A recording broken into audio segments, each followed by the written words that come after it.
Okay, I think we'll get started. Good morning, everyone. Welcome, and thank you so much for taking the time to join us this morning. I would like to begin with a quote by Jones and Buffar, researchers on social emotional learning in the classroom.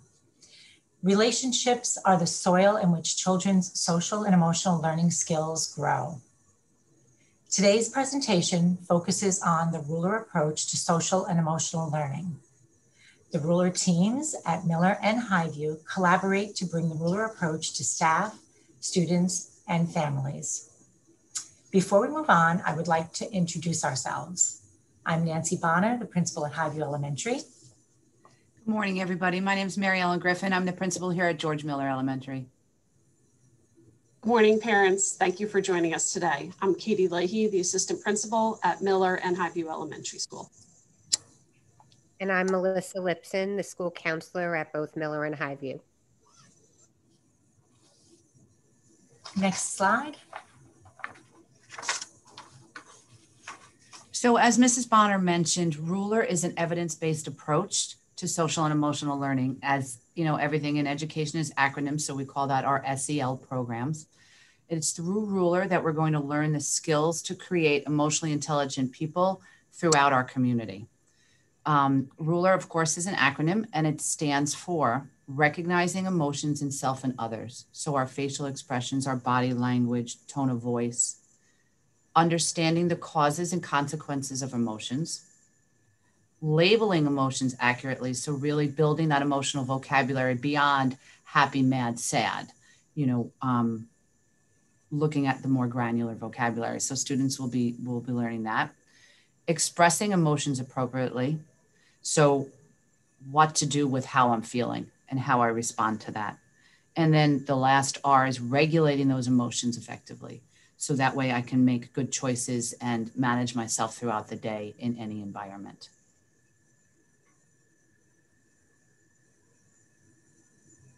Next slide, sorry. Thanks. Emotions matter.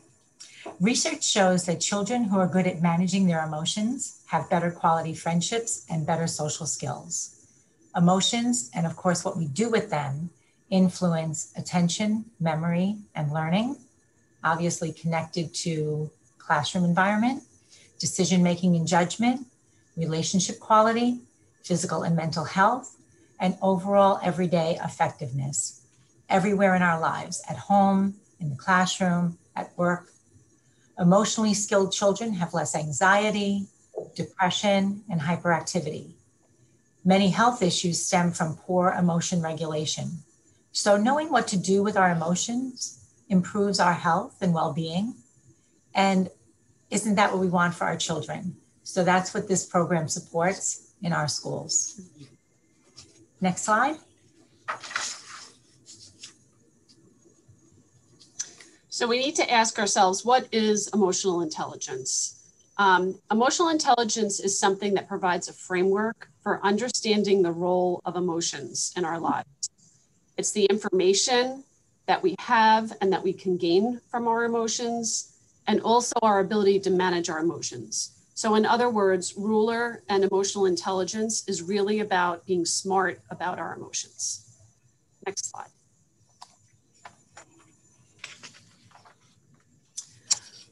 So when it comes down to it, learning really is both social and emotional.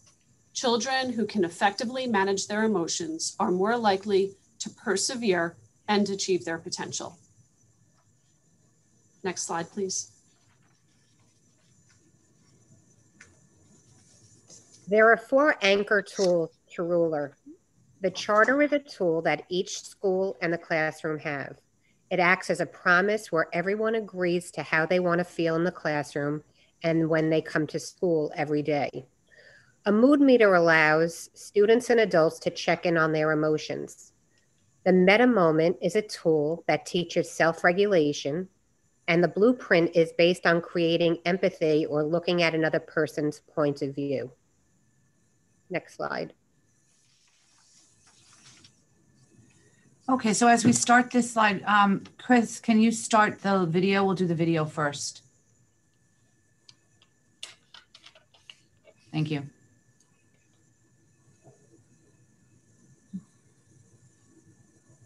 Chris, we can't hear it.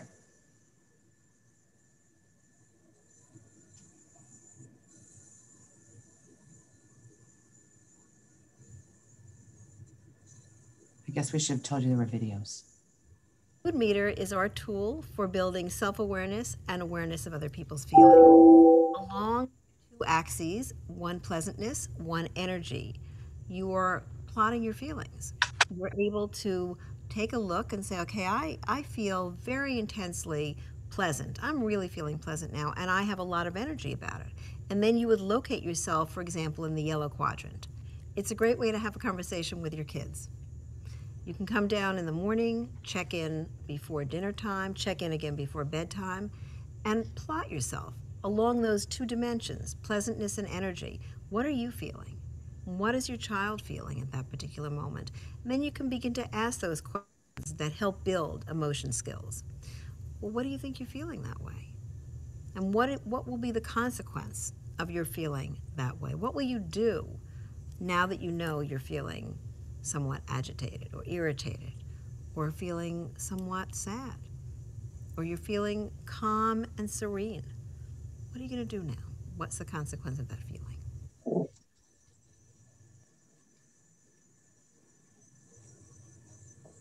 Thanks, Chris. So as the speaker said, the mood meter, which is fabulous, is a tool, one of the anchor tools that really helps us build an awareness of emotions. It's a great visual for students K-4. And it's a little different here at Miller. You see this, this particular mood meter has some of those simple words that our students can read to identify which quadrant are they in. Again, the two axes are energy. Are you low energy today? Are you high energy? Pleasantness. Are you grumpy? Are you super happy? Are you zen? You know, identifying where you are on the mood meter then can help the teacher guide their lessons. What am I going to start with today? Maybe I need to do a mindful moment because people are anxious, or maybe I need a little pick-me-up movement break because people are sluggish. So we're using it to gauge the feelings in our classroom. It's using it and tying it into our ELA instruction in terms of literacy and where are our characters and how are our characters changing. So it has so many useful benefits within here at school, but also at home for you as families. Okay, next slide, please. So this is, I think that we sent this home at the beginning of the year to everybody. And if you don't have it, we'll probably put it in our digital backpack or send it home again. But what I love about this tool and this approach is that it really gives a place for all emotions, unpleasant emotions as well as pleasant. And instead of calling them good and bad emotions, all emotions have a place in our lives. So that is something that this strategy or approach has been helpful for us here at school. And Katie, sorry. So it's important to check in on the mood meter and ask yourself these questions. Thank you. And ask yourself these questions. So R would be, where am I on the mood meter right now? You're actually plotting yourself on the mood meter. For you, you're then reflecting and asking yourself, what is causing me to feel this way at this moment? L, what words best describe how I'm feeling? For E, you would ask, how am I expressing those feelings at this moment? And then R would be, how do I want to feel? Because you may want to feel differently than what you're feeling at the moment. And then also, what strategies do I need to either stay in this mood or to shift my mood to a different quadrant where I can feel that I'm in a better place? Next slide, please. So the next tool we have is the family charter. And the charter focuses on how each person in the family wants to feel, what needs to happen for those feelings to be present consistently, guidelines for handling uncomfortable feelings and conflict, and methods for creating and sustaining a positive climate, similar to coming up with a class set of rules and expectations. There are two questions that guide the charter. One is, how do we want to feel? How do we want to feel in this family? And the second is, how will we help each other to have these feelings? So the charter it's like a living document that you often revisit. Charters are a vision that everyone shares about the desired emotional climate in the family. Next slide, Chris. The next ruler tool is the meta moment. The meta moment teaches us how to manage our response once an emotion is triggered. This tool trains us to respond to emotional triggers in effective ways. So as we look at the graphic, we can see the steps in the process of the meta moment. Something happens in the environment, which is the emotional trigger.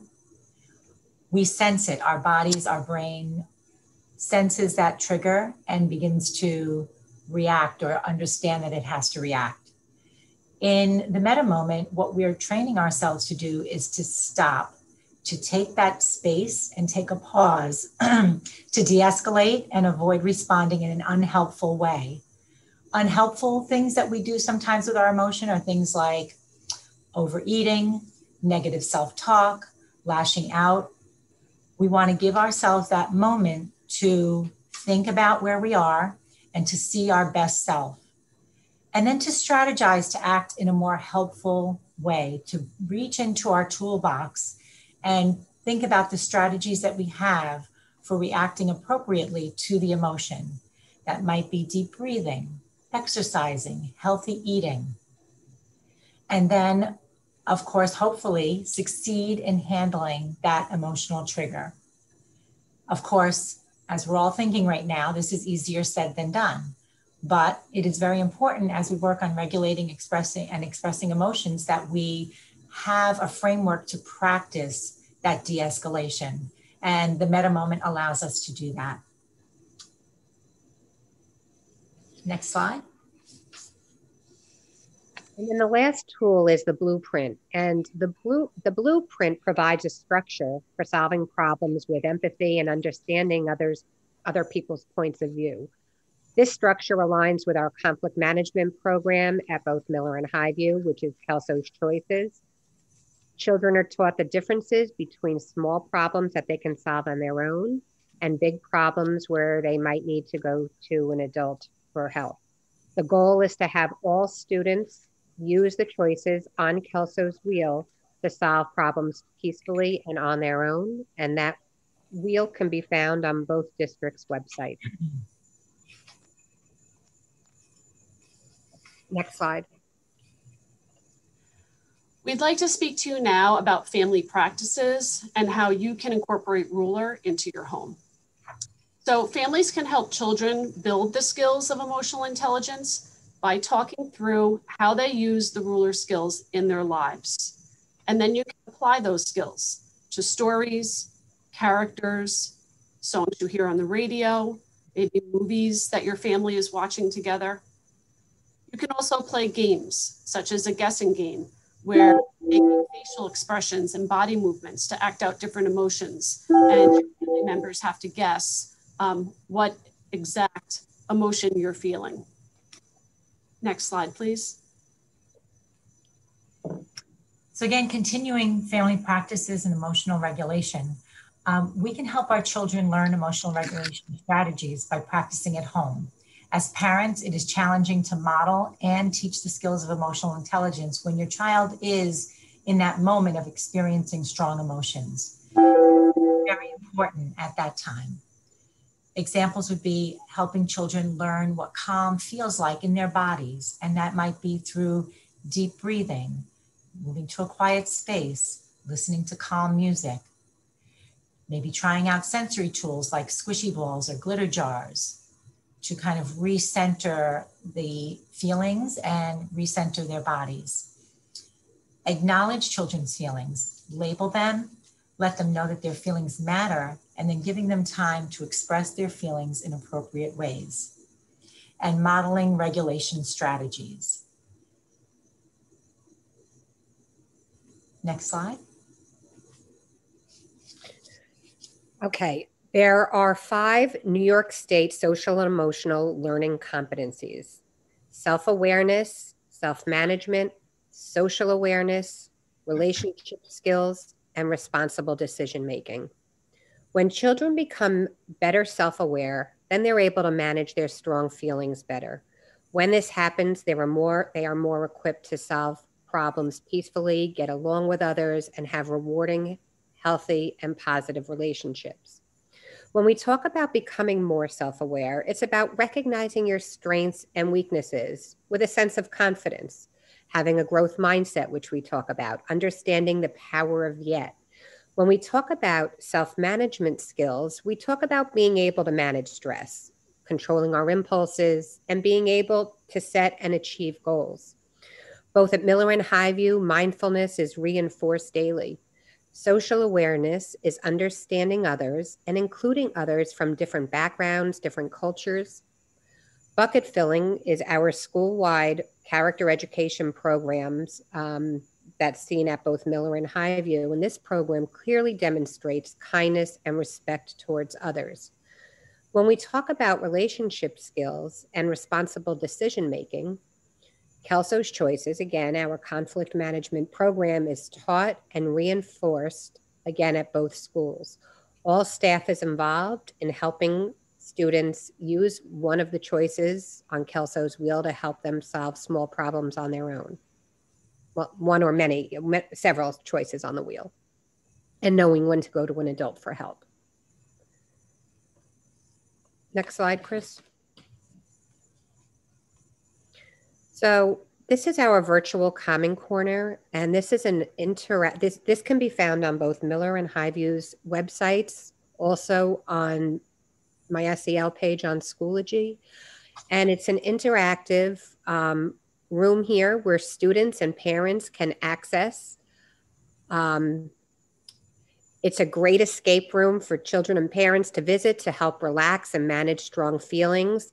Everything in this room you can click on any object in here, which brings you to either a short video on relaxation or yoga exercises. They even teach you techniques, how to calm your strong emotions, and all different types of mindful exercises and nice relaxing music.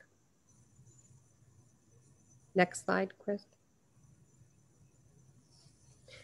So if students aren't ready to learn because they're upset or because they're angry, they're not going to be able to learn to their fullest potential. So we're using this ruler approach to help foster healthy minds, healthy bodies, so that students can learn and be able to express their feelings peacefully. Thank you all for attending this workshop with us. And if you have any questions, can you please put them in the chat?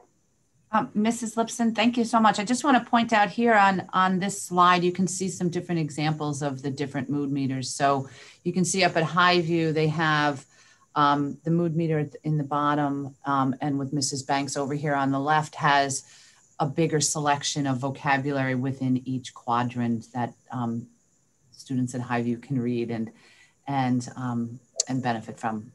And then down here. Thank you.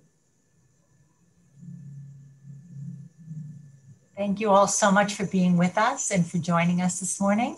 Are there any questions in the chat? At this point, there's no questions, but I guess we can remind parents they always can reach out to your principal or your teacher if anything comes up.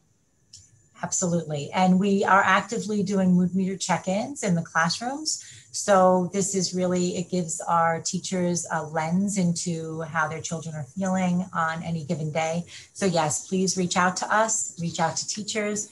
And we have ruler teams in both schools, as I started off with. So we're all working collaboratively, K-4, to build this approach for our children.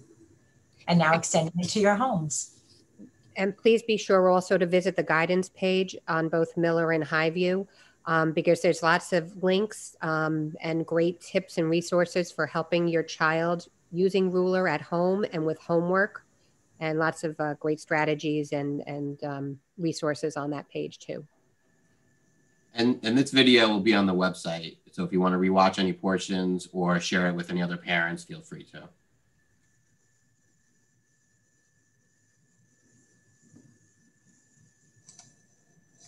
Thank you, everybody.